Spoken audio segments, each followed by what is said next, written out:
Bismillahirrahmanirrahim. Assalamualaikum warahmatullahi wabarakatuh. Alhamdulillah, anak-anak yang soleh dan solehah, ketemu lagi dengan Pak Zain di pelajaran Sirah. Insyaallah kali ini kita akan membahas tentang sejarah penaklukan kota Mekah atau yang disebut dengan Fathul Mekah. Namun sebelum kita lanjutkan, mari kita berdoa terlebih dahulu. A'udzubillahi minasyaitonirrajim. Raditu billahi robba wa bil islami dina wa bi Muhammadin nabiyya wa rasula. Rabbi zidni ilman warzuqni fahman. Amin. Anak-anak yang soleha, penaklukan kota Mekah merupakan bagian yang sangat penting sekali bagi umat Islam, di mana peristiwa ini terjadi pada tahun ke-8 Hijriah di bawah bimbingan Nabi besar kita Muhammad sallallahu alaihi wasallam. Kota Mekah yang pada saat itu dipenuhi dengan kesyirikan dan penuh dengan kesombongan, yang pada akhirnya nanti alhamdulillah dapat ditaklukkan oleh kaum muslim, kemudian menjadi kota yang suci. Lalu bagaimana latar belakang terjadinya peristiwa penaklukan kota Mekah ini?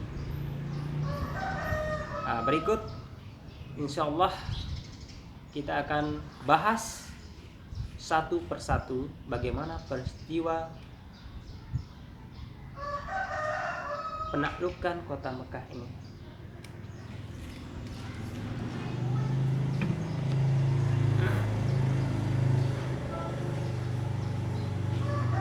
Lalu bagaimana penaklukan kota Mekah ini terjadi? Nah, insyaallah berikut kita akan membahas satu persatu bagaimana peristiwa penaklukan kota Mekah ini terjadi. Jadi, jangan kemana-mana dan tetap menonton ya, biar tahu ceritanya. Anak-anak yang soleh dan soleha, ini adalah sesi pertama dari materi kita di Fathul Mekah. Latar belakang kejadian penaklukan kota Makkah ini berawal dari hasil perjanjian Hudaybiyah, yaitu perjanjian damai antara kaum muslimin dengan kaum kafir Quraisy, di mana salah satu isi perjanjian tersebut, siapapun yang ingin bergabung entah itu dengan kaum muslimin ataupun dengan kaum Quraisy, dia berhak dan bebas memilih. Nah, maka beberapa di antaranya Bani Khuza'ah dari kubuh Nabi SAW. Jadi Bani Khuza'ah ini bergabung dengan kubuhnya Nabi, sedangkan Bani Bakr di kubuh Quraisy. Kenapa kubuh ini saya sebutkan? Karena dua kubuh ini pada masa jahiliyah atau masa lampaunya adalah kubu atau suku yang bermusuhan. Jadi mereka sering terjadi konflik di antara dua suku ini. Nah, pada saat perjanjian Hudaybiyah, mereka memisahkan diri. Salah satunya Khuza'ah bergabung dengan Rasulullah SAW dan Bakr bergabung dengan Quraisy. Maka dengan adanya perjanjian Hudaybiyah ini,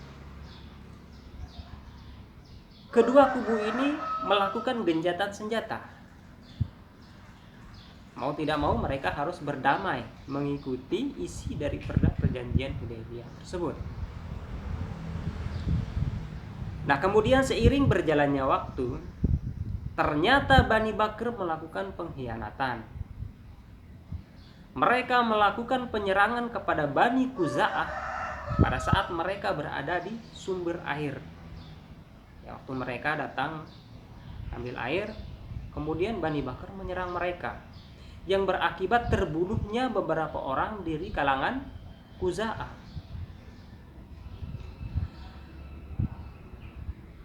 Nah, hal ini tentu sangat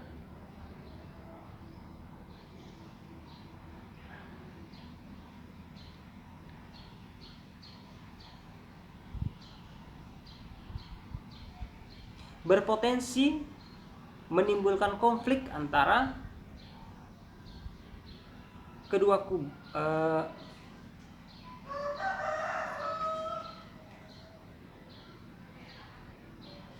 antara kaum muslimin dengan kaum kafir Quraisy yang pada saat itu sedang berada dalam masa perjanjian damai.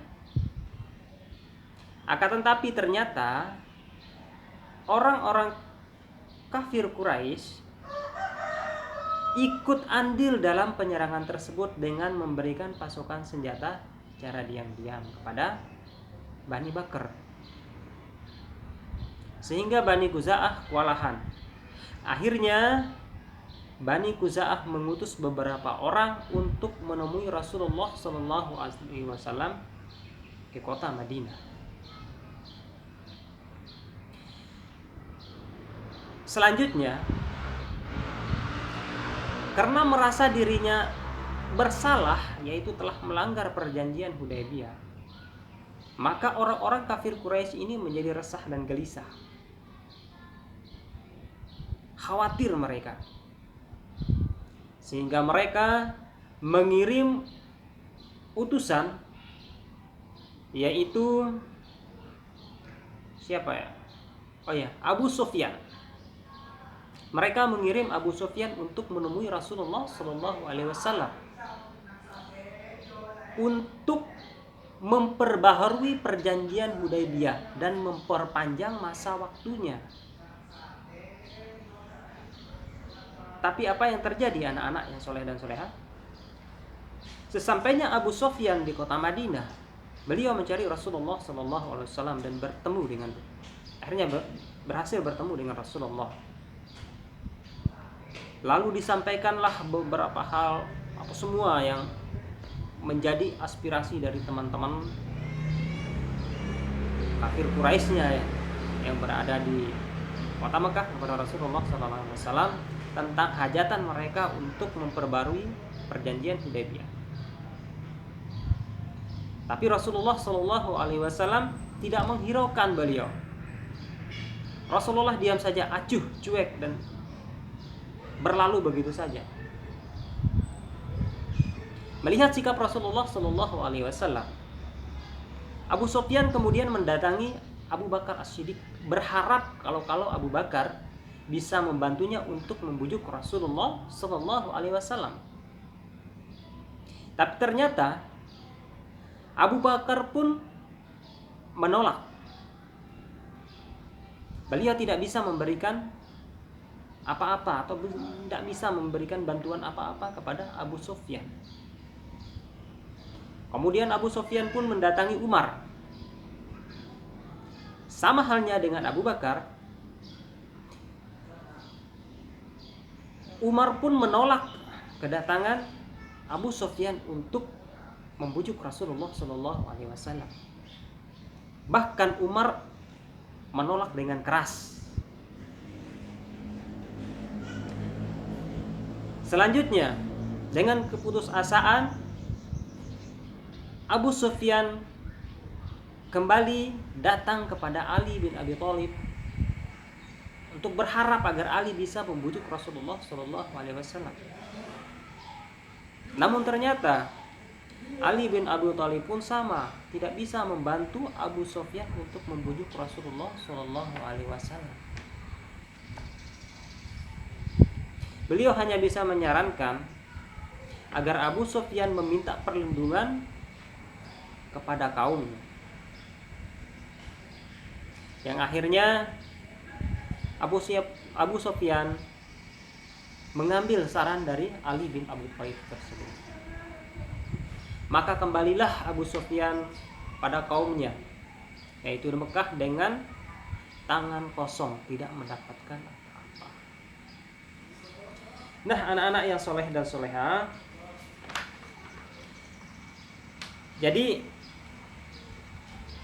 episode kali ini kita hanya membahas tentang atau seputar latar belakang terjadinya penaklukan di kota Mekah ini ya. Jadi fokus kepada terjadinya pengkhianatan dari kalangan kaum Quraisy kepada kaum muslimin, yaitu dengan diserangnya Bani Khuza'ah yang menjadi sekutu Rasulullah oleh Bani Bakar yang menjadi sekutu Quraisy. Nah, sehingga dengan adanya pengkhianatan ini Rasulullah SAW umat Islam memutus perjanjian Hudaybiyah ini atau membatalkan perjanjian Hudaybiyah ini, sehingga berujung nantinya pada penaklukan kota Mekah. Lalu bagaimana cerita tentang para sahabat yang kemudian mendatangi kota Mekah, seperti apa penaklukan itu terjadi, insyaallah kita akan bahas pada sesi berikutnya atau episode berikutnya. Jadi ya, mudah-mudahan kalian tetap mau menonton video Pak Zen ya, meskipun sedikit membosankan mungkin, ya nggak apa-apa lah, dibetah-betahin aja dikit ya. Baik, akhir kata marilah kita tutup pembelajaran kita ini dengan sama-sama membaca doa kafaratul majelis. Subhanakallahumma wa bihamdika asyhadu an la ilaha illa anta astaghfiruka wa atubu ilaika. Assalamualaikum warahmatullahi wabarakatuh.